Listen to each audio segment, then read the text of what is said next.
4 साल बाद एक बहन अपने भाई के घर राखी बांधने के लिए जाती है। जैसे वे घर पहुंचती है, भाई उसका अच्छा स्वागत करता है, लेकिन वह अपनी भाभी की आंखों में अखरती है कि वह क्यों आ गई।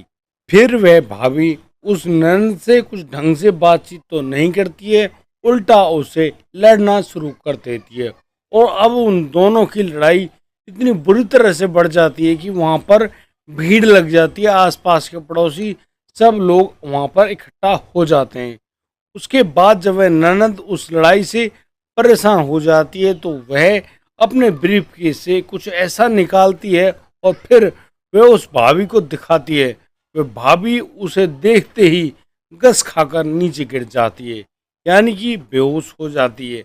आखिर उस ननद के हाथ में ऐसा क्या था जिसे देखते ही उसकी भाभी बेहोश हो गई और यहाँ पर उसका भाई उसको लगातार होश में लाने की कोशिश कर रहा है। आखिर ये मामला क्या है, क्यों यह भाभी बेहोश हो गई और क्यों नंद को आते ही लड़ना शुरू कर दिया। आइए जानते हैं पूरे मामले को। नमस्कार, आदाब, सत श्री अकाल दोस्तों, स्वागत है आपका हमारे चैनल किसी क्राइम के। दोस्तों, एक प्यारा सा लाइक तो हमारी वीडियो के लिए बनता है और हमें सब्सक्राइब करना बिल्कुल ना भूलें। दोस्तों, आज का बेहद ही हैरान कर देने वाला मामला सामने आया है उत्तर प्रदेश के प्रसिद्ध शहर मथुरा। दोस्तों, मथुरा जिले का एक गांव होता है। उस गांव में नंदराम जी अपने घर अपने बेटा और बेटी की बड़े अच्छे ढंग से परवरिश करते हैं।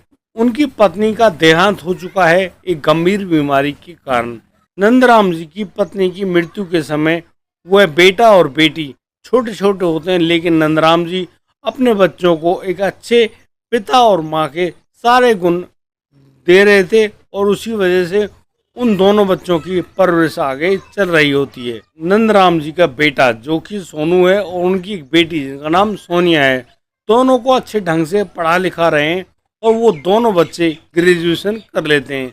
अब जैसे कि बच्चों की उम्र हो चली थी शादी के लिए, तो अब यहाँ पर नंदराम जी एक अच्छा सा रिश्ता देखकर सोनिया की शादी कर देते हैं। सोनिया जो कि पढ़ने में काफ़ी अच्छी थी, वह शादी के बाद भी अपने ससुराल जाकर, जहाँ पर उनको पति भी बहुत अच्छा मिला, वह पति अब सोनिया को और भी अच्छे ढंग से पढ़ा लिखा रहा होता है और सोनिया लगातार कुछ टेस्ट दे रही होती है, क्योंकि सोनिया तो हमेशा से ही कोई बड़ा अधिकारी बनना चाहती थी।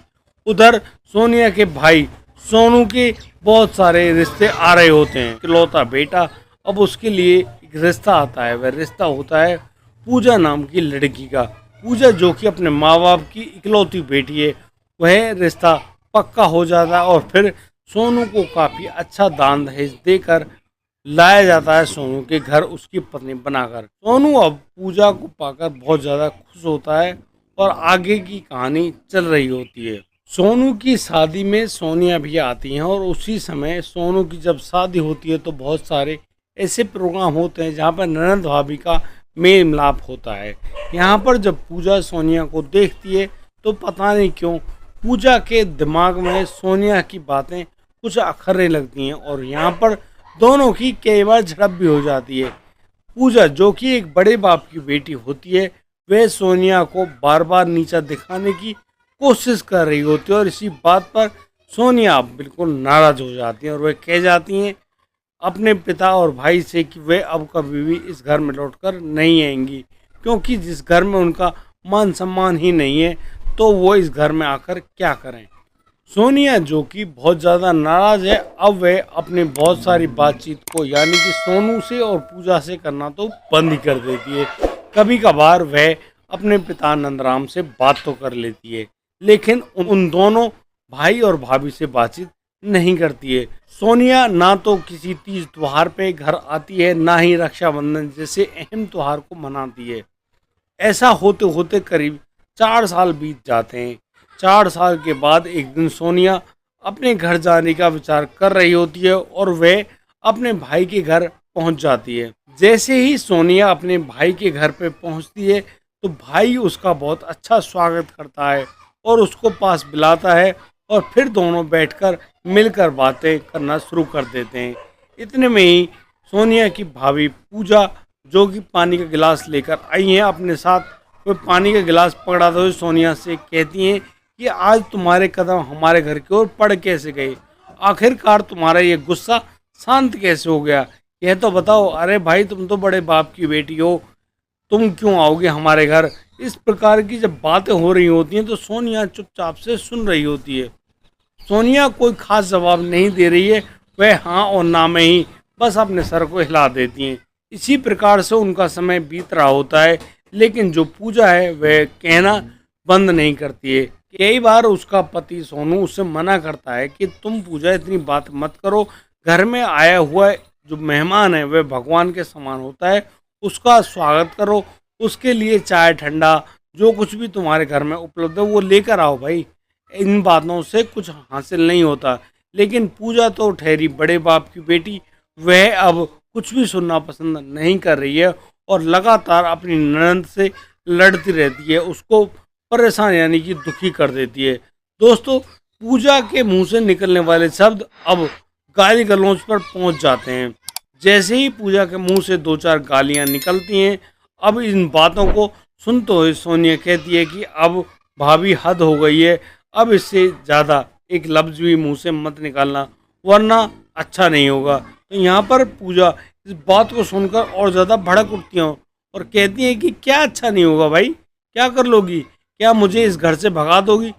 इस तरह की कई बातों को करते हुए सोनिया पर फिर से चढ़ बैठती है पूजा। सोनिया पूजा से कहती है कि ठहरो ज़रा। अब इतने में ही जो सोनिया है वह अपने जो बैग है, हैंड बैग, उसको उठाती है और उसमें से निकालती है एक आई कार्ड को। और जैसे ही उसका आई कार्ड को अब पूजा के सामने खोला जाता है तो पूजा जैसे ही निगाह भर के उसका आई कार्ड को देख रही होती है तो पूजा के होश उड़ जाते हैं। वह गस खाकर अपने माथे पर हाथ रखकर नीचे गिर पड़ती है, बेहोश हो जाती है। पूजा को बेहोश होता देख सोनू भी भागकर उसकी तरफ भागता है और फिर उसको गोद में भर के उठाता है और पानी वगैरह डालकर उसके चेहरे पर उसको होश में लाने की कोशिश कर रहा होता है, लेकिन पूजा होश में नहीं आ रही होती है। जैसे ही पूजा को होश आता है, पूजा इतने में ही खड़ी होती है, अपने आप को, अपने कपड़ों को संभालती है और सीधी उठकर बैठ जाती है। सोनिया जो कि उनकी ननद है उनके पैरों में।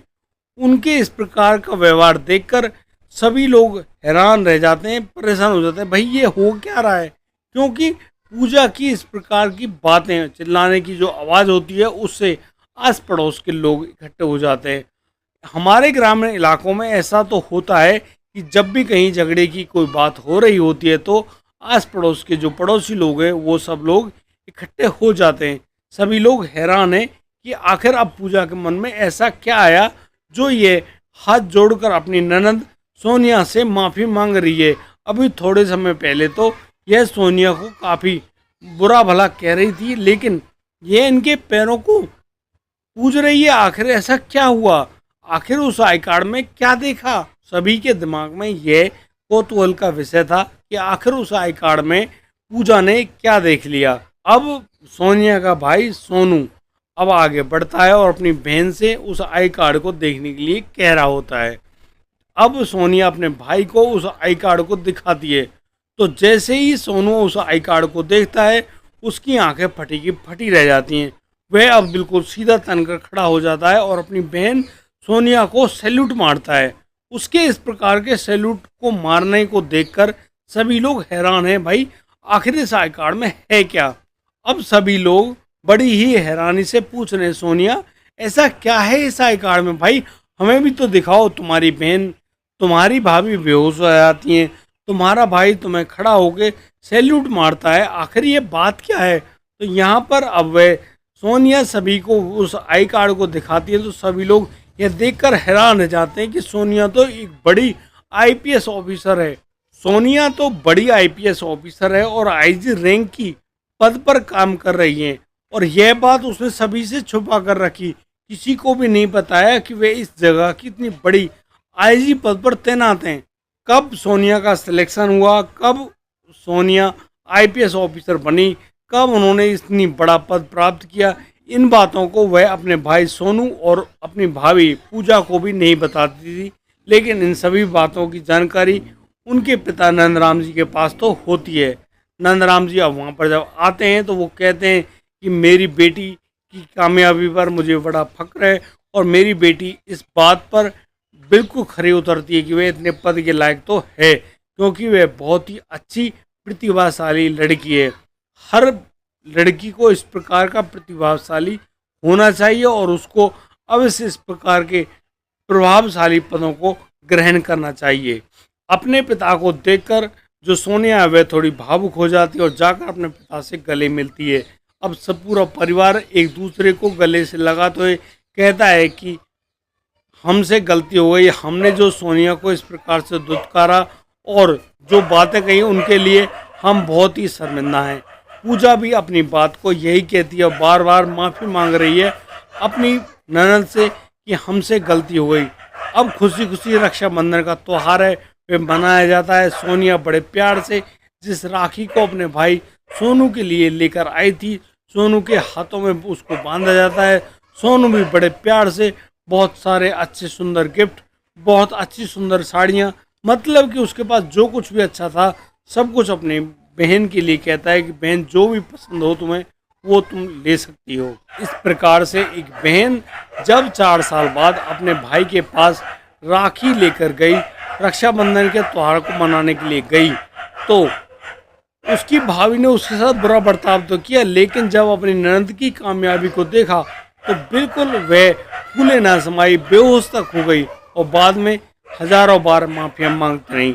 हम लोग अपने छोटे से लालच या घमंड की वजह से बहुत सारे ऐसी बातों को तो बोल देते हैं जिनके परिणाम बेहद ही बुरे और खतरनाक होते हैं। हम लोग अपने बोलने के कारण अपने प्यार के संबंधों को ख़त्म कर देते हैं। दोस्तों, कैसी लगी आपको हमारी ये सच्ची कहानी जो कि ली गई है मथुरा ज़िले से ही।